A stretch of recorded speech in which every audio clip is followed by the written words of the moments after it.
anything. There's no charity that has not been subject to corruption and to misappropriation of funds and to people doing cruelty. And I don't know that you can wash religion away. And actually, the essence of the debate is, does religion do bad sometimes? Absolutely. But if you measure the good in which religion does in the world, and as I said, the unadvertised good, the small good, the constant good, then what do you get in a world without it? And the essence of the debate is whether, in fact, that world's going to be better or worse. I think it's almost undebatable. Any response from this side on that? Yeah, I think the response Anthony is just Grayling. to notice that most of the advanced countries of the world are secular constitutionally, like this one, or functionally secular, like my own, the United Kingdom. And the point about those societies is that they organize welfare, education, defense, infrastructure, and they do this not in the name of one another religion, but in the name of society generally. So when you look at the benefits, you look at the rational application of ideas about how a society should flourish and advance and what the needs are of the members of that society, the post-Enlightenment world, the world since the 18th century, the world which has been putting to work the ideas of scientific rationality, has made a vast improvement to the lives of most individual people.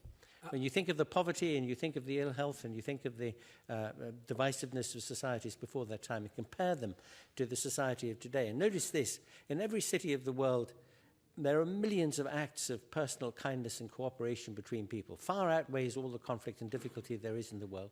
And it has nothing to do with their ideologies or religions or anything else. It's just a fact about us. As social animals, we need one another and we care about one another. Here's a very simple example. You're walking down the street, so you see somebody ahead of you, a big pile of bricks on a wall. It's just about to topple on that person's head. What do? Your instinct is not to say, this is going to be interesting. Your instinct is to call out to them and say, watch out. And you do it, not because you're an evangelical or a Jew or a Muslim, but because you're a human being, and that's another human being. All right, another question. I would like to add that I think it's Archer, absurd Matthew to say that secular people advertise and religious people don't. Religion is a constant process of advertising. Every good deed religious people do is taken along with a banner showing whatever religion it is. Doctors Without Borders makes no claim to having any religion, nor does it claim to be atheist. Do you really think that accusation is fair? Can I do a poll now of the group? Let me ask you, how many of you had heard of the largest aid organization in the world that I mentioned at the beginning? How many of you had heard of it? Now, how many of you had heard of Doctors Without Borders? I rest my case. Well, all right, let's move. Can I take a poll on should we stop doing polls? Show of hands. Sir, you're up. Sure, thank you. This is a question for Matthew. Could you tell us your name, please? Frank Roberts. Thank you. This is a question for Matthew and Professor Grayling. So the question of the evening is, would the world be better off without religion? But my fear is that the question is in and of itself somewhat disingenuous because it keeps it, religion seems to be this theoretical thing up here, and I'm wondering if we can ground it to more practical examples. So my question is, would you be willing to say in public that the world would be better off without Jews, or the world would be better off without the civil rights movement, a movement that we know is based in a kind of radical black Christianity? So my question to you is, again, rather than asking would the world be better off without religion, is it more so a question of whether or not we think that religion is problematic or has been misappropriated, et cetera, et cetera, et cetera? But it seems like the very question of would the world be better off is problematic. Wait, can you zero in? Because I know that you can, because you zero into the one point that you want to ask. The one point that I want to ask is the very term of the question somewhat disingenuous, because we know that we would never say that the world would be better off without religious people. All right, so you're asking, would the world be better off without religious people, and is that what you're arguing? No, I think we're arguing that the world would be better off without religion. But the point is... But I think the point of his question is that... I understand his question exactly. I understand his question exactly, and it's a deep point of principle that in all these kinds of debates, it's not about individuals, it's not about people, it's not about human beings. We understand why human beings are religious. They're brought up to be religious, or they're not told enough about the history of their religion, they're given the most updated version of it, and so on. So it's not about attacking individuals. It's about attacking ideas. It's about attacking ideologies. It's about attacking conceptual frameworks which act like spectacles that make people see things in a particular way. That's the argument. It's not saying that we would like all Jewish people or Muslim people or Christian people taken as individuals not to be there. No, what we would like them is to be free from those distorting ideologies. I want to point out, we're being live streamed also on slate.com, and we've asked viewers and readers of Slate to submit questions. And I have one that I find quite interesting to put to the side arguing for a world with religion. Dan Riley in Portland, Oregon says, would a world in which Hinduism or Islam or Norse paganism were the only religion still be preferable to a world without religion? In other words, he's kind of, if there weren't Christianity and Judaism, but there were one religion motivating people, but it wasn't your favorite.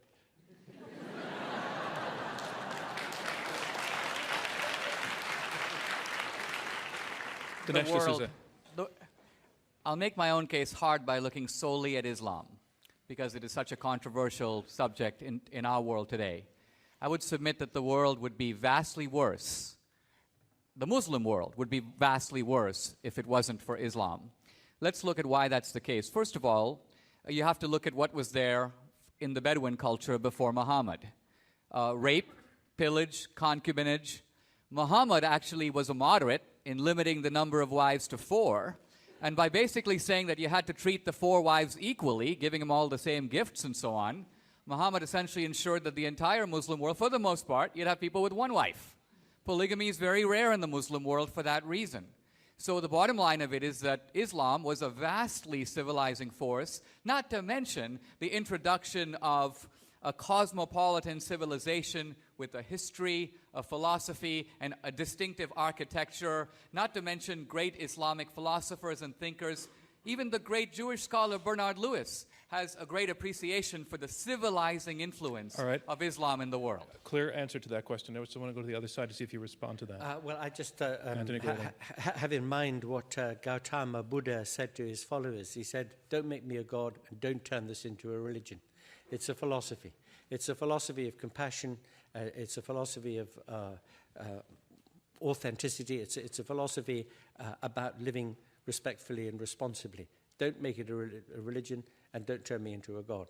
And the thing is that even if it was just the Norse gods and paganism or the Olympian gods, somehow or other it would cease being that thing that the Buddha wanted a philosophy to be, and it would become something that admitted, all its extremes, including the hypocrites on one side and the extremists on the other.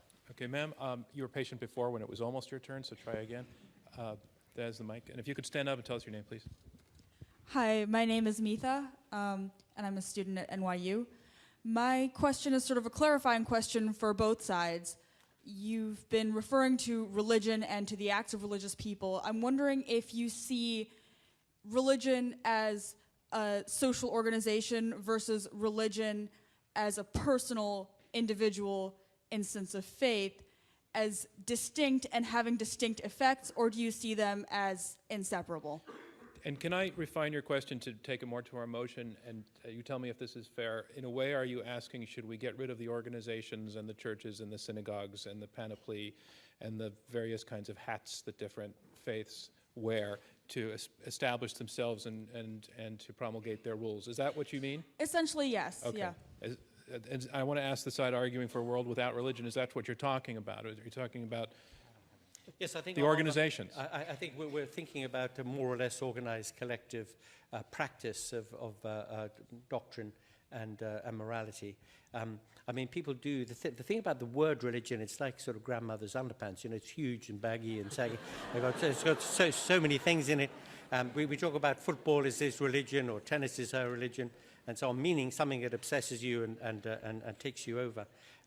The idea of what one person believing that there are fairies at the bottom of the garden and that's that person's religion is a bit of a stretch of the word. You've got to look at the paradigm, and the paradigms are Judaism and Christianity and Islam and Hinduism, and they are collective practices. Is there a religion without the organization, Rabbi Wolpe? David Wolpe? No. Okay. I mean, there is personal religious experience, but what we're talking about today is the social organization of religion and what religion does in the world, not so specifically what it does for individuals. So I would. Okay. Sir, right down in the front row. Plaid shirt. Thank you. My name is Mike. We're approaching the holidays, and we're talking a lot about charity. And the argument you folks are making is that religion is very charitable. Charities are often scrutinized because of their overhead. I've been to the Vatican, and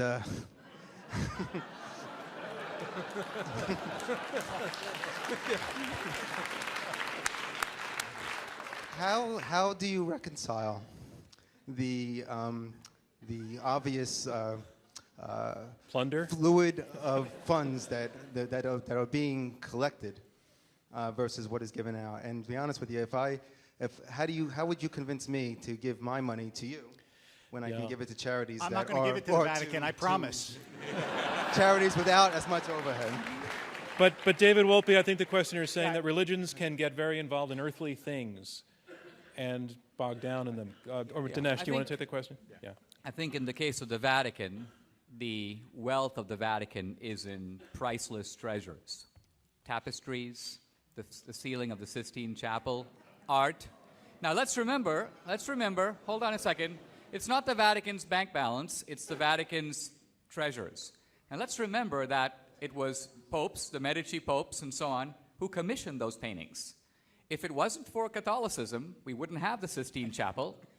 Not only that, but in a study of achievement, the social scientist Charles Murray asked this question: why at the top of the Gothic cathedrals are there gargoyles that have been detailed and carved in a way that no one can see them? And when the people who did those were asked why they were doing it when no one could see it, they said, we are carving for the eyes of God. The point being that transcendence introduces a new perspective, subspecie eternitatis, the perspective of eternity. And so, in a sense, your orientation is different, you act differently. Now, I'm not defending accumulations of wealth. I concede religion, like any human institution, is susceptible to corruption, a little bit like politics or anything else.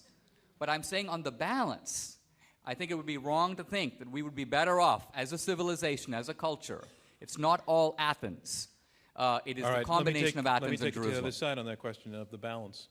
The church commissioned a lot of art because it had the money, and even artists have to eat. And you notice that after the medieval period, the time when the great Gothic cathedrals were built, soaring up to heaven with their wonderful spires and crockets, that was a time when people were taught that this life is short and nasty and brutish, and you've got to hang in there, and if you don't sin too much, you might have a bit of a shorter time in purgatory.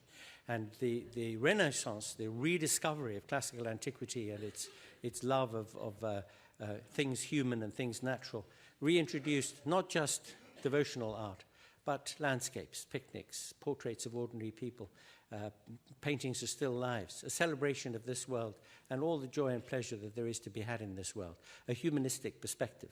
Was it not Thomas Hobbes who said life was nasty, brutish, and short? It wasn't a religious, it was a philosopher. I was quoting him. Yes. Yeah. One more question, right in the center there. Microphone will come in.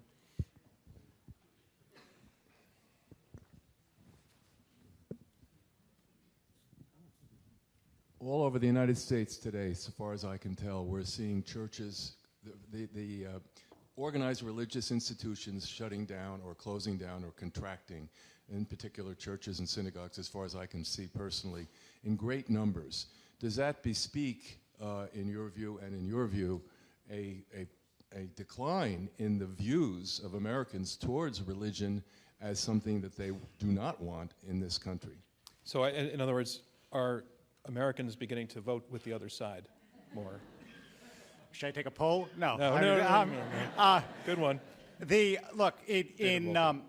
In survey after survey after survey, Americans still pronounce themselves overwhelmingly religious. Overwhelmingly religious. 80%, 90%.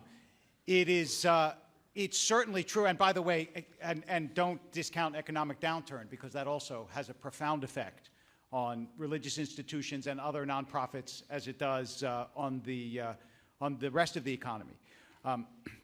I think that you find both trends at the same time. I think that this is a complicated, you'd need Balanchine to choreograph this. It's complicated. At the same time as people's religion is still high, their sense of religious affiliation and how they want